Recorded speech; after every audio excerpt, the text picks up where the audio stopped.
Hello world, I'm Nick Proud and welcome to episode 3 of the RPA Show. Today we're going to be talking about how you can manage your virtual workforce using a concept called orchestration. This podcast is brought to you by NexBotix. NexBotix is a managed service provider for robotic process automation. They provide professional services to suit your business rules to the letter, with a simple to use portal allowing you to interact with your bots and monitor the return on investment gained from automation. They're also lowering the barrier of entry for smaller businesses looking to automate their processes with pay-as-you-go transactional and consumption-based pricing, avoiding the need to fork out thousands for RPA licensing and RPA developers. For more information about NexBotix, head over to nexbotix.com and I'll put a link in the description for YouTube viewers and podcast listeners alike. So let's get on with the show.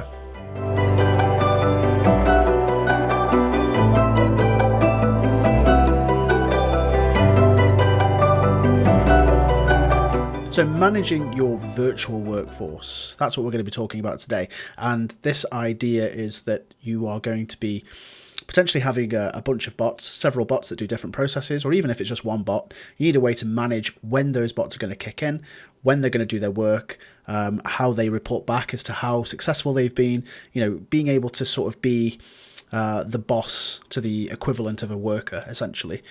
So we use something called orchestration for this, and I'll go into more detail about that as we go through the show. But first of all, I want to talk about this sort of idea of scheduling when it comes to robotic process automation, to scheduling our automations.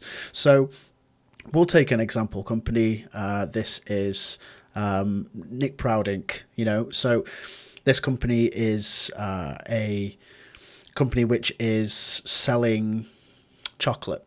It sells chocolate and it's managing its inventory. So the automation that we're going to use for this case study, if you will, is that whenever the chocolate supply goes below 2,000 bars, then we're going to order some more cocoa. We're going to order some more supplies so we can make some more chocolate. And we're going to automate that process. So just for the sake of argument, the automation is... the steps are that it's going to look through a database. It's going to say how much chocolate do we have, how many bars do we have. If the amount of chocolate bars is less than 2,000, then start an order process to order some more cocoa. But how often does that happen? That's the question we're trying to address today. So we could probably be happy with doing this daily. It could be that every morning the bot will start its automation and do that check to say how many chocolate bars do we have left and then start the process. It could be that it needs to happen every hour. We might be selling a lot of chocolate. So we need to schedule this automation somehow. Now, there's lots of different ways we can do this, but the primary way, the sort of industry standard way of doing this is with something called orchestration. So with orchestration, we usually have some kind of separate service to the bot, which is responsible for maintaining a schedule. It's responsible for saying at these specific intervals, the bot needs to do a job. And it's kind of like a boss assigning work to a worker. So the orchestrator typically lives on another server. It can be on the same server as the bot, but it doesn't really matter. It depends on the architecture. And it's usually a platform wherein you can set a specific schedule. So that's the concept we're trying to talk about today, really. And usually this falls under the scope of what we call an unattended automation.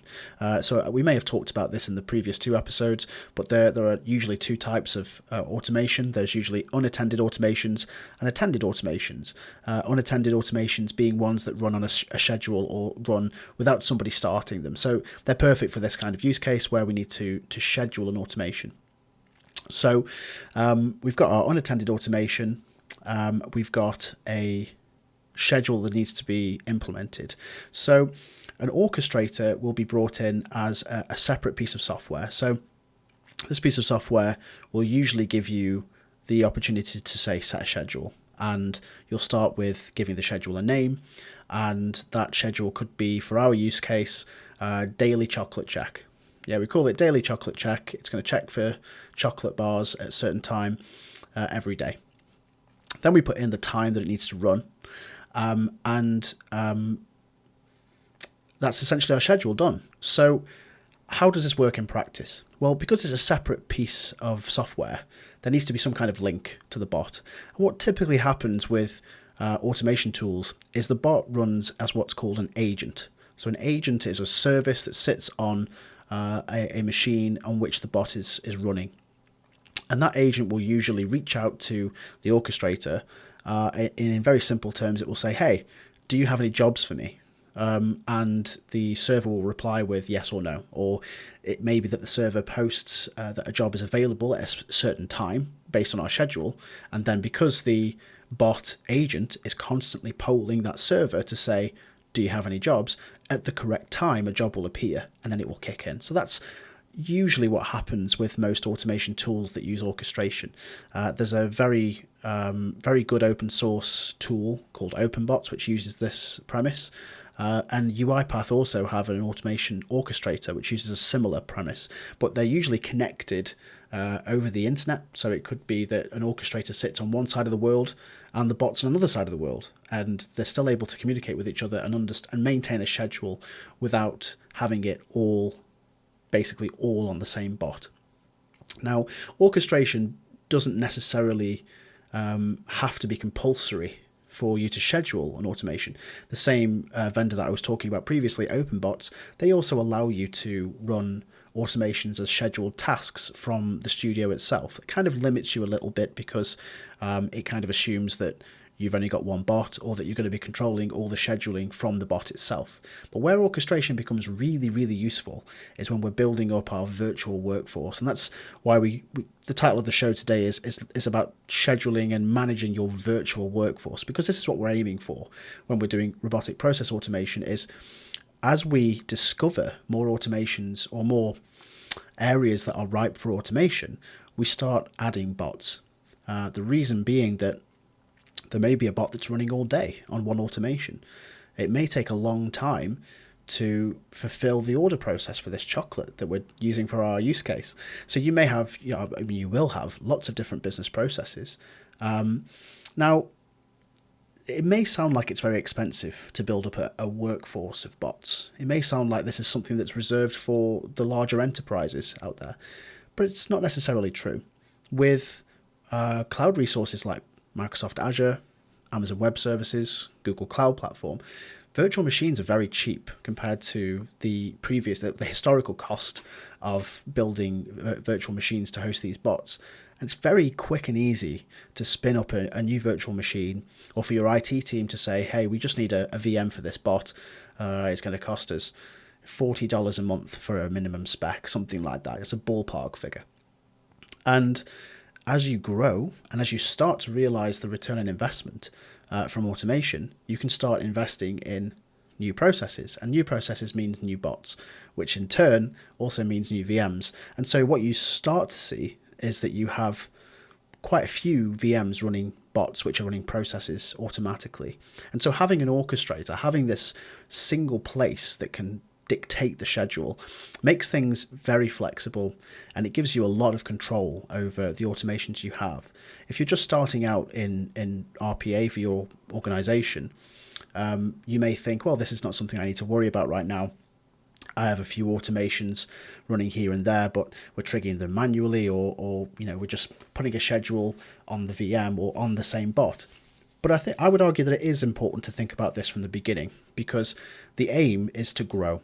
The aim is to find as many processes as possible which can be placed into the hands of a bot, because the whole point of this is to try and enable our human workers to do more interesting, challenging work that bots might not necessarily do easily. And so you're going to need more bots if we're doing this right.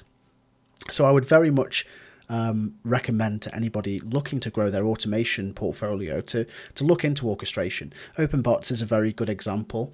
My work at NexBotix as the lead dev, we use orchestration on our own bot technology as well, and it's immensely powerful, especially as an RPA provider, because we are administering bots for various different customers. And so being able to go to a central place and say, okay, this customer is using this bot, I can see the agents running, everything's connected, and it last ran 3 hours ago, and everything was fine. Yeah, I forgot to mention that logs can be outputted to the orchestrator as well. So this is especially useful in the sense that you can troubleshoot a lot of automations without necessarily having to even connect to the bot. So, excuse me, this aggregates the administration of your bots, and as I say, it becomes increasingly important as you grow. So benefits and drawbacks. Like any software architecture or any tool that we adopt, there's going to be some kind of benefit. There's also going to be several drawbacks. I'd say the key benefits I've probably already explained. The ability to have a centralized place where you can monitor your automations, where you can view the members of your virtual workforce. Think of it as a HR department for your bots, almost.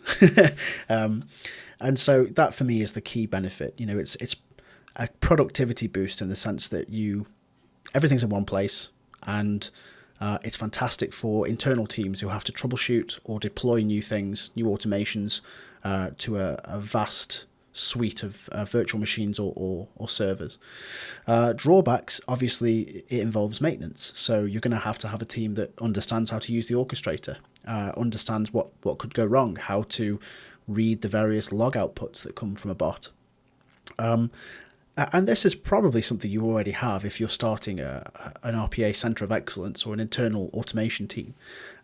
So really, it's just a case of learning a new tool.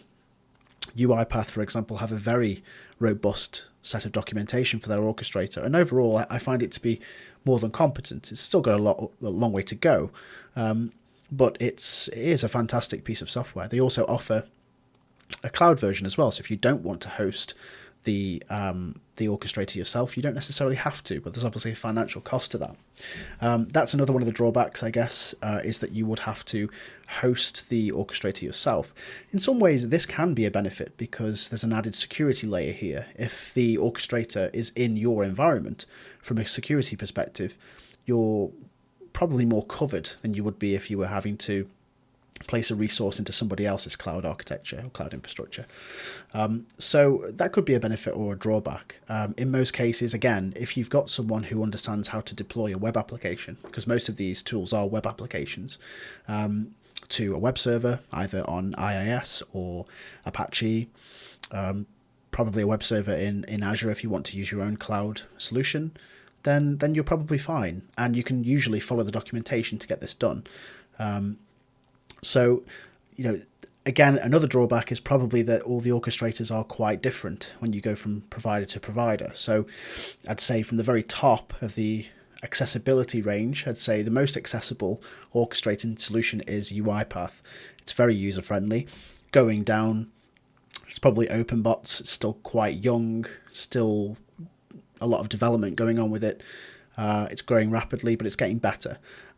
Probably at the lower end of the accessibility range is a tool called OpenRPA.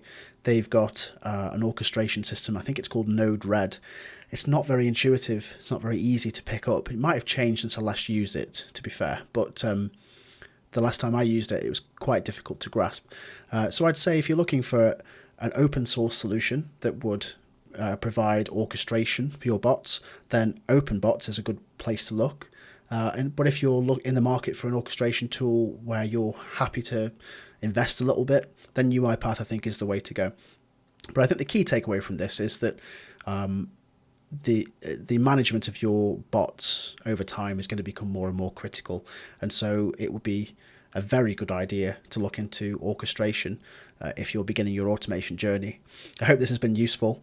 If you've got any questions about orchestration or any other topics around robotic process automation, I'd be more than happy to talk to you about them. So hit me up on Twitter, comments in the YouTube video, send me an email, get in touch, and let's talk automation. But until then, thank you so much and take care.